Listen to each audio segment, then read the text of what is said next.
What's up, everybody? Welcome back to the channel. This is going to be a unique episode.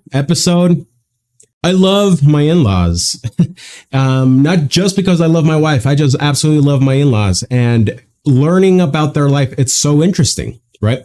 And a big part of my audience are my in-laws' age. So wanting to continue to learn about your music, the era. Allie, my wife, thought it would be an interesting idea to bring my father-in-law. So you're going to meet my father-in-law, Bob, and we're going to listen to some tunes together. Present a whole generation of music. Yeah, you are.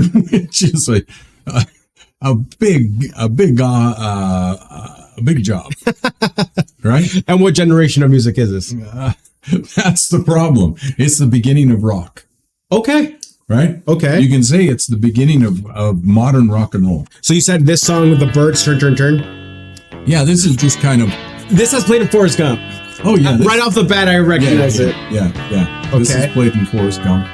And it's just a good song. Okay. A lot of these guys, back in the 60s, these guys would show up in different groups, and they would move from group to group. Right. And so in here, and the Birds, I think, is Stephen Stills, or maybe it's David Crosby. I can't remember who's in which group. But this is just a unique kind of song. This is back from the 60s. And it's a little bit after the Beatles started. Gotcha. So if you look at the way they're dressed, they're not dressed. When the Beatles first came out, they were all dressed in their suits and ties, and they all looked respectful. I mean, they had the same bowl cuts. Yeah, they had the long hair, but they were kind of dressed in a group outfit. Okay. And for the next few years, people did that, and then as rock and roll sort of progressed and moved on, people started looking a little more 60-ish like. Interesting. Kind of different looks and different things. Sure. So the 60s were big for both. 60s and 70s were big for both rock and roll. Okay. But also for what was termed folk rock music. Folk rock music. Mm-hmm. And that's old folk music that started taking on an electric note, an electric tune. But not always. So there was a lot of wooden music being played back in the Interesting. 50s. So there was, Simon and Garfunkel, sure. classic.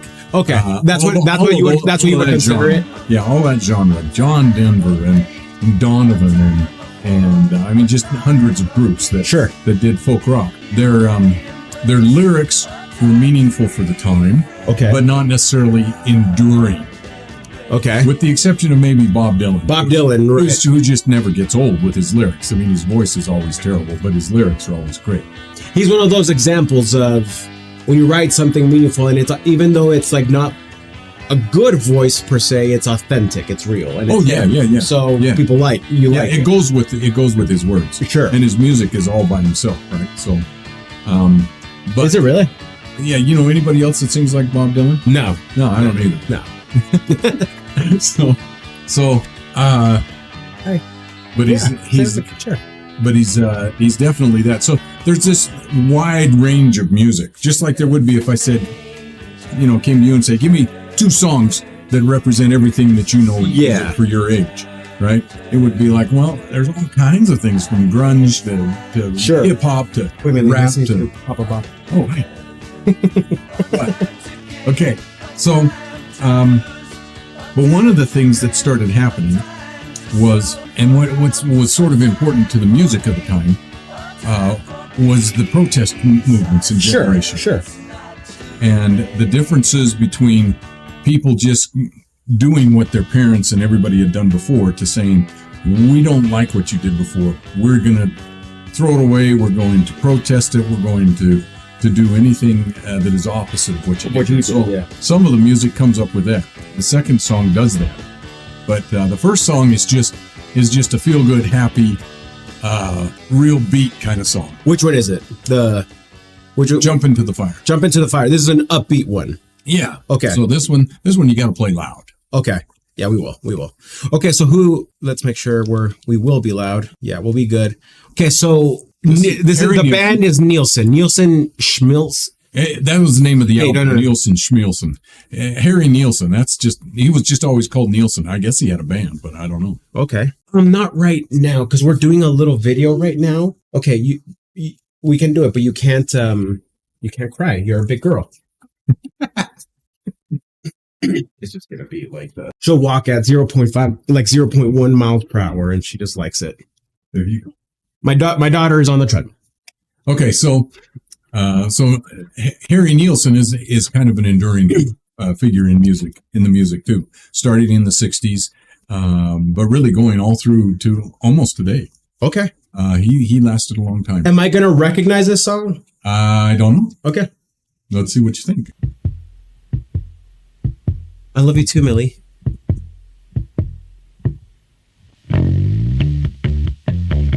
We got some clan members. I've never seen this video.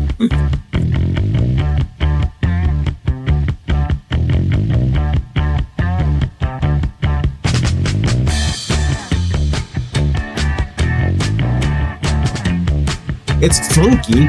Well, that's the point, right? Okay. It was like you would play this at a school dance because it's like, Yeah. it's music to dance to, right? I don't know what the video is. Probably the beginning of the video. Probably the beginning of You the can climb a mountain, you can swim the sea, you can jump into the fire, but you never be free. You can shake up. Why I say no? Let me just move it. No, you don't. All right. Glad that you're. There you go. There you go. Because you. It makes it go beep. This girl. Yeah, we'll keep it going. Okay, so this sort of song it'd be like, this is great music for when you go to the high school dances. Sure. This is great music to just drive in the car, shake your head. Were you doing that? Oh, yeah. There we go, Bob. That's what I'm talking about. And the song is really just go out and just be crazy, right? Jump into the fire. Sure. Or I can bring you down.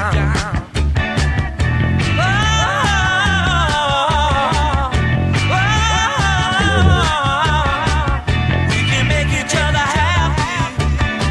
Or we can make each other happy. We can make each other happy. Or we can make each other happy.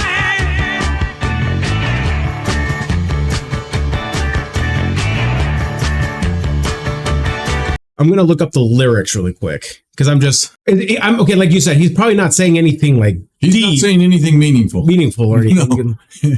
He's just repeating literally, you can make each other. That's what I thought. Over and over and over again, yeah.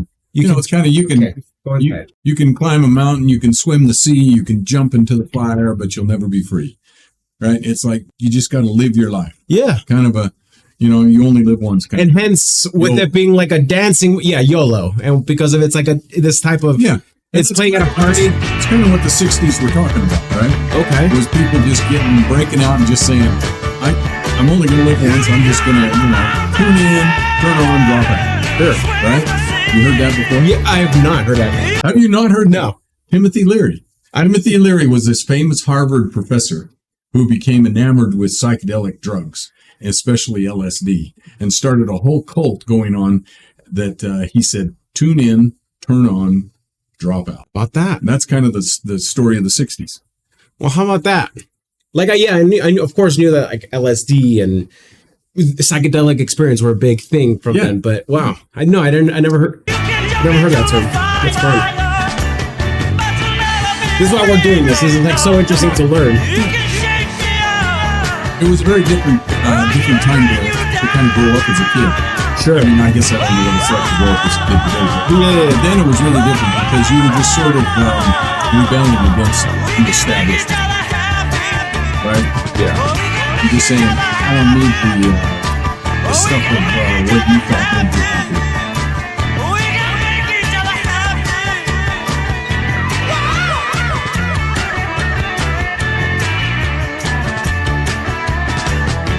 It's got a great bass line.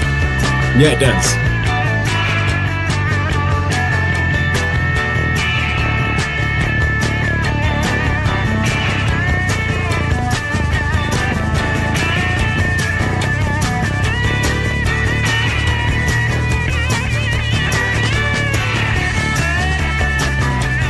Can you play that on the guitar yet? Yeah, no.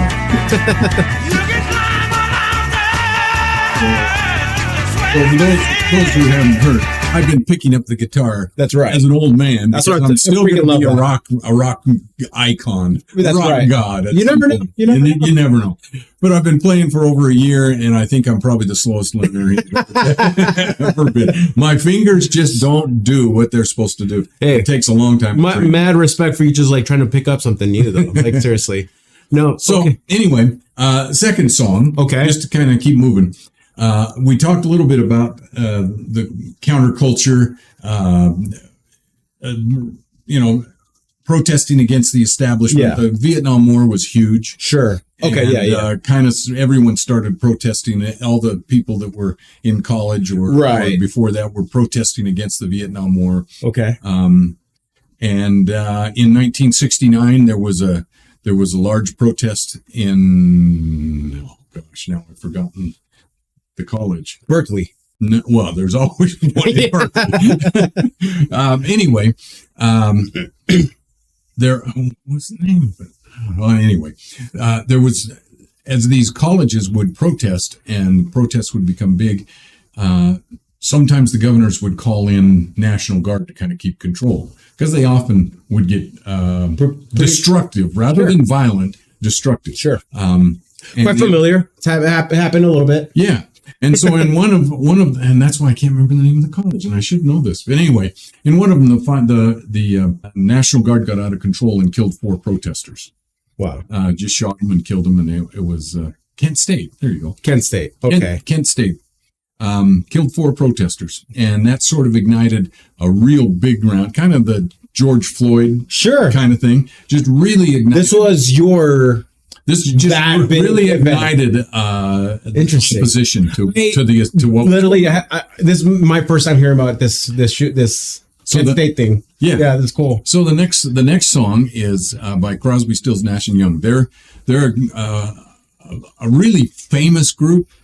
They have enormous talent. All 4 of them are just huge talents all by themselves. Okay, and they would kind of come in and out. Sometimes they'd be alone. Sometimes there'd be 2 of them. If you went to a concert, say you were going to a concert with Stephen Stills, you never knew who showed up. That's cool. Sometimes all 4 of them would show up. That's cool. Sometimes none of them would.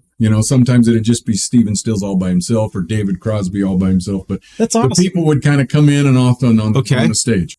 So this last song is called Find the Cost of Freedom. It's an interesting song because it does have meaningful lyrics to it. But the lyrics are not necessarily what you think, because the cost of freedom can be attributed to both the cost of maintaining American freedom. Sure. With military and wars and all of that. Or at the same time thinking about Kent State, the cost of freedom in our own country, of maintaining our own freedom, is sometimes a heavy cost. Yeah. Right. And so this song was kind of written about that time, and it's fascinating. It's a short song, but it's kind of meaningful. Okay. Crosby, Stills, and Nash. We just want to quickly, before we go in, see some of the comments here. Live version is so deep. The song came out while I was in college. Some of your peeps are in the comments. They're on with you. Yeah. Okay, let's check it out. They look like they're from the time, right? Oh, yeah. Yeah, this is like 71, 70.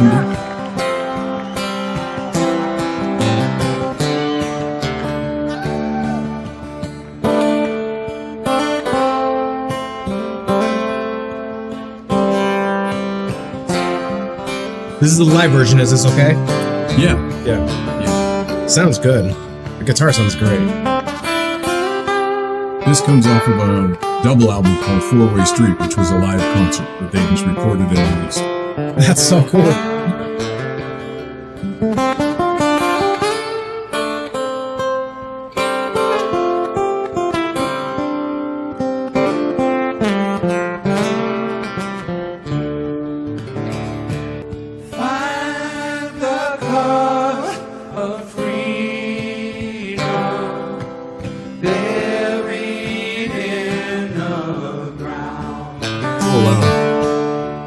Mother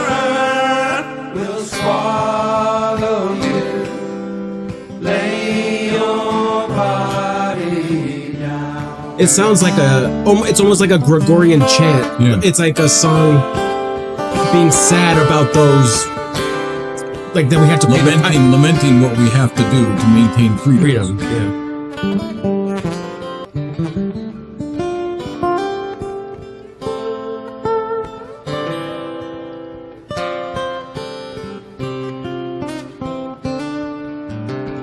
Find the cause of freedom buried in the ground. Mother Earth will swallow you. Lay your body down. Here's a weird question. Have you ever heard of the band Alice in Chains? Yes. Okay, they sound a lot like, I've heard of them. I don't know. and I almost wonder if they were influencers because, I mean, their main singer Lane Staley, incredible voice, but like they would do these sorts of harmonies, and they were sad, like harmonies, right, and everything. Yeah. So yeah, all of their voice, they sound beautiful. Like they sound great. Well, I think of when I think of Crosby, Stills, Nash, and Crosby, Stills, Nash and Young, depending on which who's in the group, yeah. As a joyful band, not a chanting, lamenting kind of band. So is that what made this song makes it interesting? This song was good just because of what was occurring at the time, and it kind of makes you stop and think. Sure. The cost of freedom. Yeah. Because it's not always on foreign soil. Yeah, it's oftentimes there. Yeah. Yeah. I mean, I was just talking, like my parents are visiting from Cheetah, right? I was just talking to my mom in the car, telling me about how when she was a 12-year-old, 13-year-old, because she was the older sister. Chile, we were a communist country, right? Right. Like at 12, 13, she had to wake up at 4 a.m. to go to the bread line that would be 4 or 5 hours long. Yeah. Right. But it's like all of these things that they were trying, but that's what they were paying was the price of kind of losing some of her freedoms, right? And then to get it back, there's going to be other costs, which this song, like you said, Kent State, Vietnam, showing us like, World War I, World War II, Hiroshima, Nagasaki, sure, and it just goes on and on, right? Yeah. It's sober. It's like a gentle reminder. It's not judgmental. It's right. And that's what I like. Think about it. Yeah.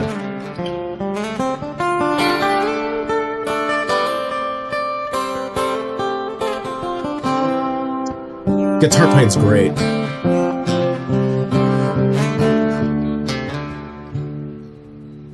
Find the cause of freedom buried in the ground.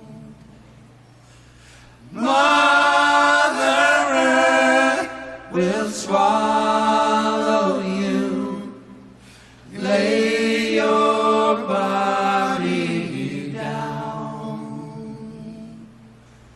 Find the cause of freedom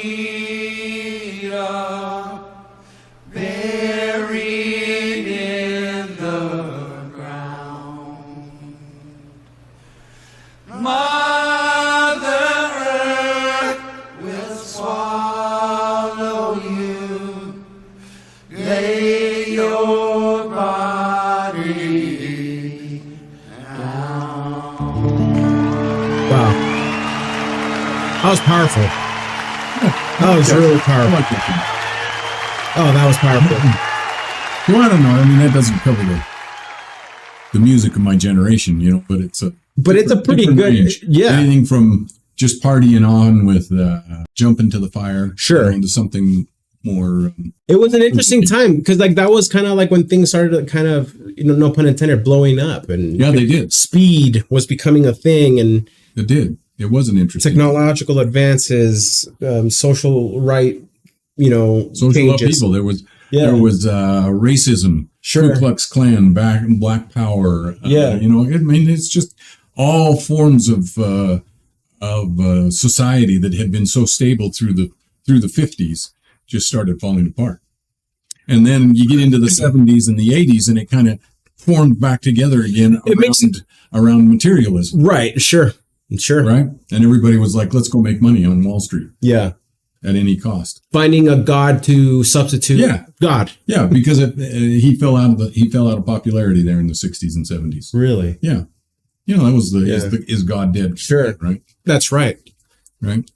Yeah. No, that's so interesting. But then it just makes you wonder though, like, and this is why the arts are so important, right? Like, you never know, like, can a nation, can a society advance without, like, falling asleep, right? Yeah, yeah. And what does it take to make societal change? And you kind of, and it always seems to be painful. You're improving, if you will, and then there's a big disruption, but yeah, the whole progress is not linear. Yep. There always has to be something. That's so interesting. What I love about hearing about this sort of thing and like this generation is like, I do feel like we're in like a similar time. I do too. In terms of like, I do too. Like when I went to high school, things were super chill and relaxed. But all of a sudden, everyone it's just weird. But I do see a lot of people like, I don't know, if you like learn about like the founding fathers, like how intelligent and incredibly gifted they were so young. Yeah. I'm starting to like meet like teenagers who are miles ahead of me now. Right. And so like, I think like, it's painful, if you will, the separation and whatnot, but more brilliance will come out of it. And hopefully because of all of this, some great art, right? Right. Because some of the music from this era is it's the best. It's great. Yeah. It's great. It's wonderful. This was awesome. Bob, thanks so much. You're welcome. We can do this again anytime. There's more music to review, buddy. I would love that. Cool. Well, thanks for joining. Okay.